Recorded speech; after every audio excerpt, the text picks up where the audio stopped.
इसकी हालत बहुत खराब है। इधर पता नहीं कब से पड़ा है ये यार। इसके लिए पानी मिलेगा थोड़ा? या श्योर। क्या हुआ है? ठीक हो? हेलो?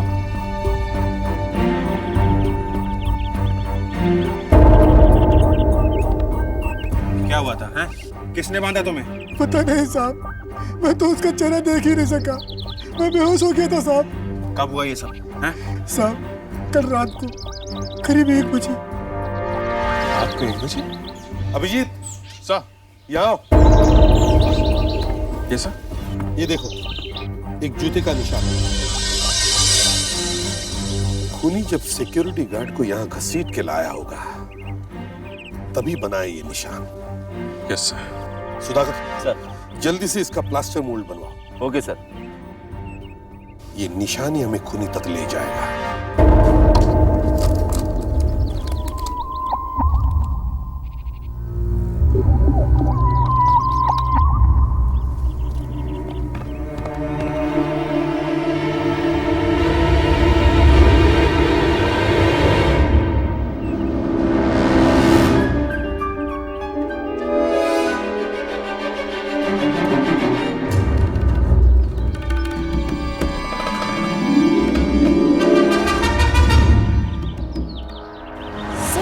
ये पूरा जूते का निशान नहीं है, ये तो आधा ही है।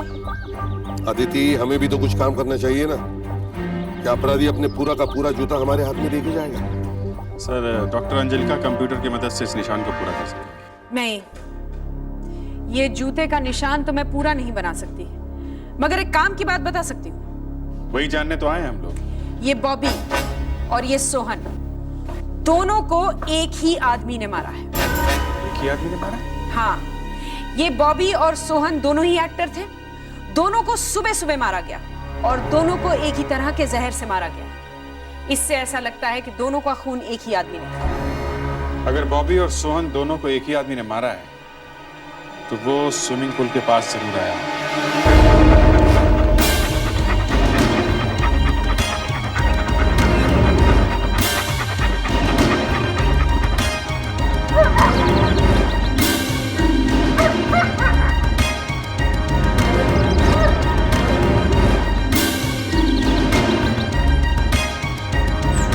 ये रहे, यहाँ जूतों के निशान।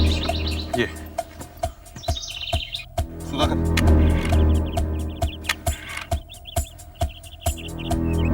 ये एकदम वैसा ही है। ये वही जूते। सर, जूतों के निशान इस तरफ है। आदमी दीवार की तरफ मुंह करके खड़ा हुआ था।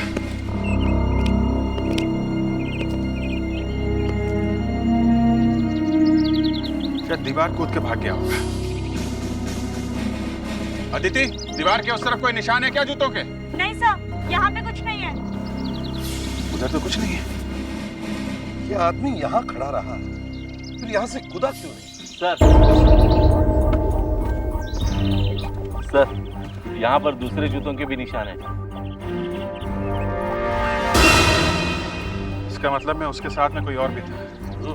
सुधाकर, उन चारों आदमियों को बुलाओ जिनके हाथों से साबुन की स्मेल आ रही थी। उनमें से ही कोई एक होगा। Okay sir. जाओ।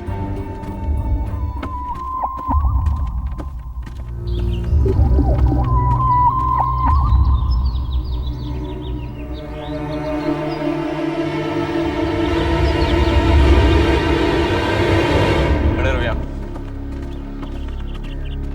आइए, इस पेपर पर अपने जूतों के निशान बनाइए। क्यों साहब? इसलिए कि आप में से कोई एक है जो यहाँ खड़े होकर खूनी के साथ बात कर रहा था।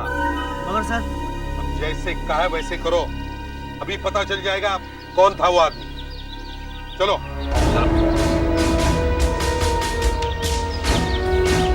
ऊपर चलो।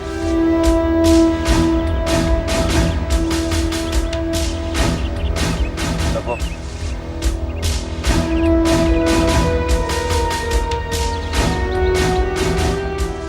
चलो, अब तुम चलो। नहीं, मैंने दूंगा अपने जूतों का निशान। क्यों नहीं दोगे अपने जूतों के निशान? नहीं, मैंने दूंगा। बोलो, क्यों मारा सोहन को? सर, मैंने नहीं मारा। सर, मैंने कुछ नहीं किया। सर, मैंने तो उन्हें बस नोकल दिया था। वो जहर वाला स्नोकल। क्यों दिया वो स्नॉर्कल तुमने सोहन को? हाँ बताओ। सर उसके लिए मुझे 1000 रुपए मिले थे सर। ये देखिए सर। ये पैसे तुम्हें किसने दिए? किसने दिए पैसे? सर मुझे नहीं मालूम वो कौन था सर। वो कल रात लॉकर रूम में घुसने की कोशिश कर रहा था, तो मैंने उसे पकड़ लिया। फिर उसने मुझसे कहा कि अगर मैं उसे उस रूम में जाने देता हूँ जिसमें स्नूकल रखे हैं तो मुझे 1000 रुपए देगा। तो तुमने उसे वहां जाने दिया? हाँ सर। थोड़ी देर बाद जब वो आया तो उसके पास स्नूकल था। उसने मुझे स्नूकल देकर कहा कि मैं सुबह सोहन जी को ये स्नूकल दे दूं। मैंने वैसे ही किया। जैसे ही सोहन जी की मौत हुई मैं समझ गया कि इस स्नूकल में ही कुछ गड़बड़ थी। सर मैं बहुत डर गया था। मैंने वो स्नूकल वहां से गायब कर दिया और धोकर वापस वहीं रख दिया। वो आदमी दिखने में कैसा था? उसकी बड़ी बड़ी मूंछें थी और देखने में छोटे कद का था। छोटे कद का?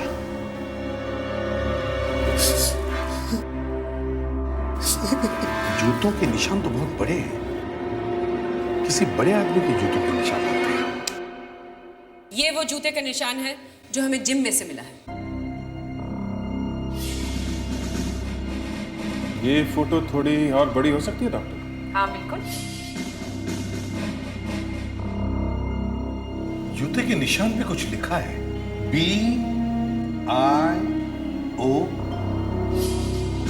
आधा ही दिख रहा है। सर बाकी का हिस्सा शायद उन जूतों के निशानों से मिल जाए जो हमें हरियाली क्लब से मिले हैं। एक सेकंड। BIO, उसके बाद कुछ लेटर्स मिसिंग हैं, फिर लिखा है ECH। BIO ECH। ये कोई जूते बनाने वाली कंपनी का नाम नहीं हो सकता। ऐसे नाम की ज्यादातर केमिकल फैक्ट्रीज या दवा बनाने वाली कंपनी हो सकती है। हाँ सर, अक्सर ऐसी कंपनियां अपने यहाँ काम करने वाले लोगों के लिए जूते बनवाती हैं जिसपे कंपनी का नाम लिखा होता है। मगर सर, एक फैक्ट्री में काम करने वाला आदमी एक टीवी एक्टर का खून क्यों करेगा? अदिति, खून करने वाला फैक्ट्री वर्कर हो सकता है। ये पैसे देखे? ये वो पैसे हैं जो खूनी ने हरियाली क्लब में काम करने वाले उस आदमी को दिए थे। ये 2 रुपये, 5 रुपये, 10 रुपये, लगता है थोड़े थोड़े करके बहुत मुश्किल से पैसे इकट्ठा किए हैं। इन पैसों को देखकर लगता नहीं कि ये कोई अमीर आदमी होगा। सर हो सकता है कि सोहन और बॉबी से मिलने के लिए खूनी कभी न कभी उनके सेट पे गया जहां वो शूटिंग कर रहे थे। शायद वहां उसे किसी आदमी ने देखा। अदिति, तुम और सुधाकर जाकर पता करो कि इस नाम की कोई कंपनी है क्या, और क्या वो कंपनी अपने वर्कर्स के लिए जूते बनवाती है।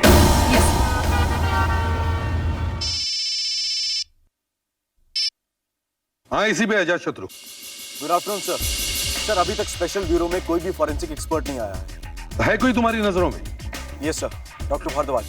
डॉक्टर भारद्वाज, यस, सही नाम लिया है तुमने। लेकिन उनकी आदतें थोड़ी अजीब हैं। वो मुर्दों को बात करना सिखाते हैं। हाँ, उनके साथ काम करना इतना आसान नहीं है। मैं जानता हूं सर, मगर उनसे अच्छा कोई हो ही नहीं सकता। सिर्फ एक वही है जो डॉक्टर अंजलिका की बराबरी कर सकते हैं। बिल्कुल। तो ठीक है, स्पेशल ब्यूरो के पहले केस से ही डॉक्टर भारद्वाज तुम्हारे साथ होंगे, तुम्हारे टीम में। ओके, बस इस सोमवार तक इंतजार करना।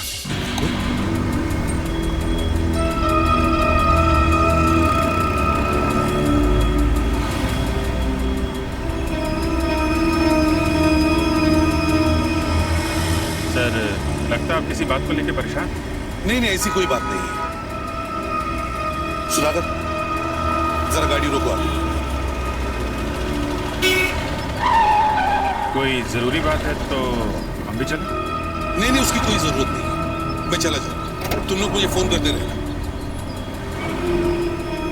हाँ साहब, एक आदमी आया तो था बॉबी जी से मिलने। कब आया था? यही कोई 7-8 दिन पहले। हम लोग यही शूटिंग कर रहे थे। छोटे कद का आदमी था वो? साहब मैंने तो उस आदमी को नहीं देखा, लेकिन हाँ उस दिन जब मैं मेकअप रूम के पास पहुंचा तो अंदर से किसी आदमी की रोने की आवाजें आ रही थी। बॉबी मैं थक गया हूँ यार। 3500 रुपए की नौकरी करते करते मैं पदमपुर से यहाँ एक्टर बनने आया था। एक्टर बनने यहाँ फैक्ट्री में मामूली नौकरी कर रहा हूँ वर्कर की। मैं यहाँ फैक्ट्री में सड़ने के लिए नहीं आया था। यहाँ से निकलना चाहता हूँ यार, मेरी मदद कर दे। मेरे तुझे कितनी बार समझाया है, तेरा कुछ नहीं हो सकता, कुछ नहीं। बॉबी। और बॉबी जी गुस्से में रूम से बाहर निकल गए थे। Thank you. ये आदमी पदमपुर का रहने वाला है और यहाँ किसी फैक्ट्री में 3,500 रुपए की नौकरी करता है। मगर किस फैक्ट्री में? हाँ दीदी बोलो। सर, जूतों के सोल पर जिस कंपनी का नाम लिखा है वो मिल गई है। बायो इंटेक लिमिटेड नाम है इस कंपनी का। पैलपैलेथिन नाम की एक जहरीली दवा बनती है यहाँ पे। जहरीली दवा? तुम एक काम करो, तुम जरा पता करो वहां पे कोई ऐसा आदमी काम करता है जो पदमपुर का रहने वाला है, छोटे कद का है और जिसकी बड़ी बड़ी मूंछें हैं। 4:30 बज चुके हैं। तुम्हें अच्छी तरह से पता है ना नकुल यहाँ आने वाला है? सर, मुझे पक्का पता है। सर वो देखिए, वो रहा नकुल।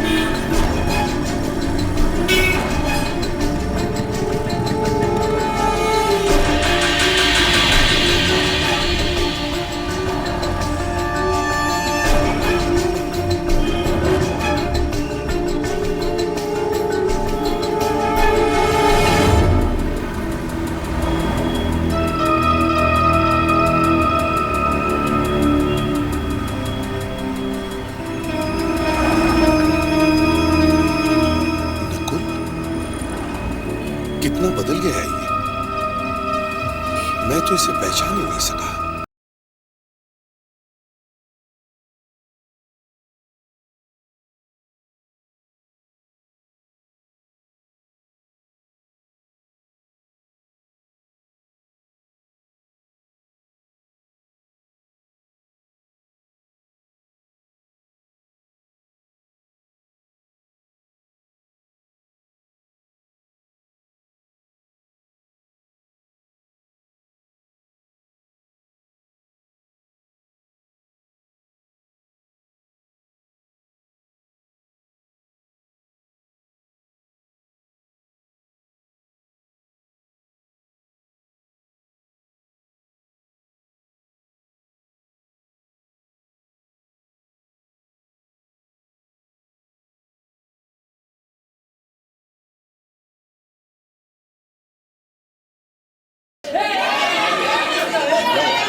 म्यूजिक क्यों बंद हो गया?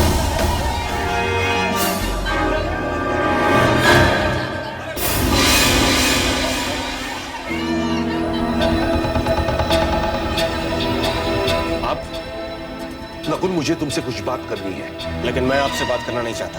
मेरी बात तो सुनो बेटा। आगे मत बढ़िए।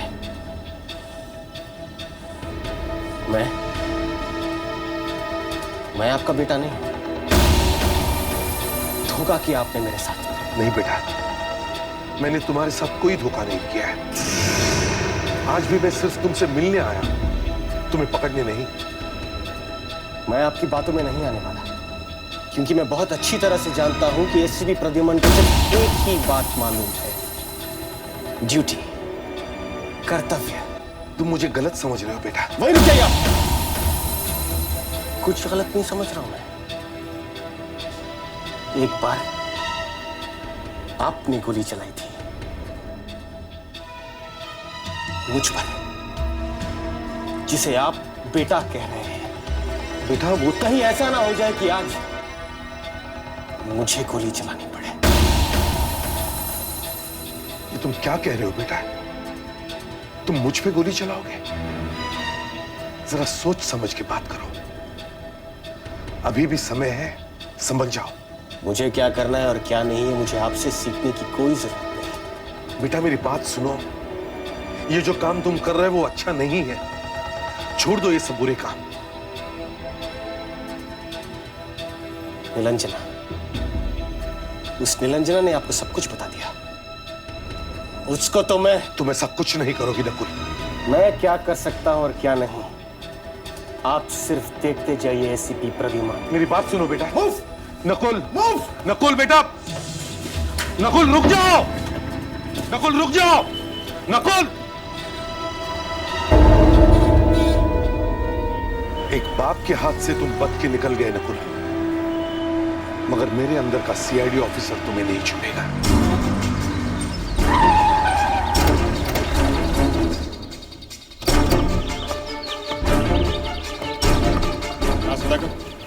कुछ पता चला उस आदमी के बारे में? है वो यहाँ पे? हाँ सर, जैसा आपने बताया था वैसे ही एक आदमी यहाँ पे काम करता है, राजेंद्र नाम है उसका।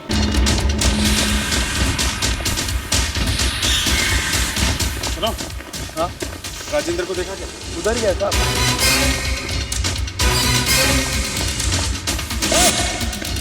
राजेंद्र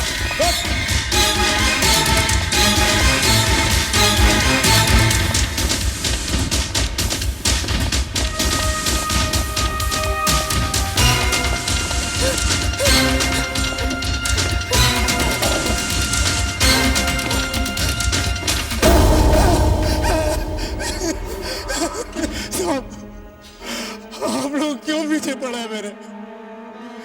एक छोटा सा एक्टर हूं मैं, देखिए ना क्या हालत हो गई है मेरी। इस फैक्ट्री में मामूली वर्कर के जैसे काम करना पड़ रहा है। हमने तो अभी तक तुमसे कुछ पूछा ही नहीं, तुम अपनी कहानी क्यों सुनाने लग गए हैं? क्योंकि मुझे लोगों ने पहचाना नहीं है कितना अच्छा एक्टर हूं मैं। 2 आदमियों का खून किया तुमने।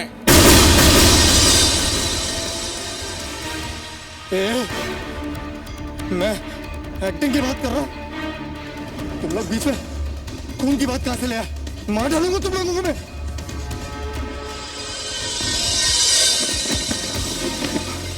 एसिड है इसमें, तुम लोगों पर फेंक दूंगा मैं इसे। देखो ऐसा मत करना, तुम खुद भी जल जाओगे। मैं ऐसा ही करूंगा, तुम लोग अगर यहाँ से नहीं गए तो मैं ऐसा ही करूंगा। चला जाओ यहाँ से। तुमको लिए बगैर यहाँ से नहीं जाएंगे। मैं कहता हूँ आगे मत बढ़ना, मैं फेंक दूंगा इसे। रख दे इसे। आगे मत बढ़ना, आगे मत बढ़ना, मैं फेंक दूंगा। रख। मैं कहता हूँ आगे मत बढ़ना,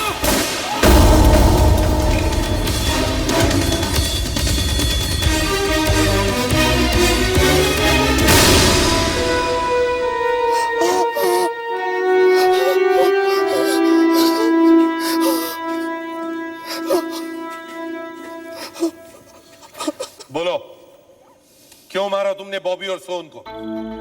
उन लोगों ने मुझे धोखा दिया था। हम तीनों दोस्त थे और पतनपुर से यहाँ एक्टिंग करने के लिए आए थे।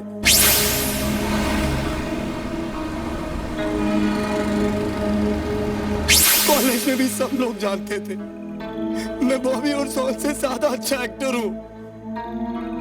यहाँ आकर वो बड़े स्टार बन गए और मैं रह गया। मुझे भूल गए वो लोग। 3 साल से इस फैक्ट्री में काम कर रहा हूं। मैंने अपने घर वालों से वादा किया था जब तक टीवी में मुझे काम नहीं मिलेगा तब तक मैं घर वापस नहीं आऊंगा। पिछले हफ्ते मेरी माँ का फोन आया था मुझे, बहुत तबीयत खराब थी उसकी, मरने से पहले मुझे देखना चाहती थी। बगैर टीवी में काम किए मैं वापस कैसे जाता, इसलिए मैं पहले बॉबी के पास गया था। स्कूल कॉलेजों में एक्टिंग करके अवार्ड जीतना एक अलग बात है, यहाँ लोगों को अच्छा एक्टर चाहिए, अच्छा एक्टर। मेरी बात मान, जो काम तू कर रहा है ना चुपचाप वही काम कर। मैं तेरी कोई मदद नहीं कर सकता, अब तू जा यहाँ से। उसके बाद मैं सोहन के पास गया था मदद मांगने, उसने भी मुझे भगा दिया। गुस्से और बेइज्जती से मेरा सिर घूम गया था। मैंने सोच लिया था इन दोनों को मार के ही छोड़ूंगा, फिर मैंने वैसा ही किया। अब रोने से क्या फायदा? तुमने 2 लोगों की जान ली है और उसकी सजा तुम्हें मिलेगी। अपराध तो अपराध है, फिर चाहे वो कोई भी करे, एक आम आदमी करे या एसीपी का बेटा करे। सर?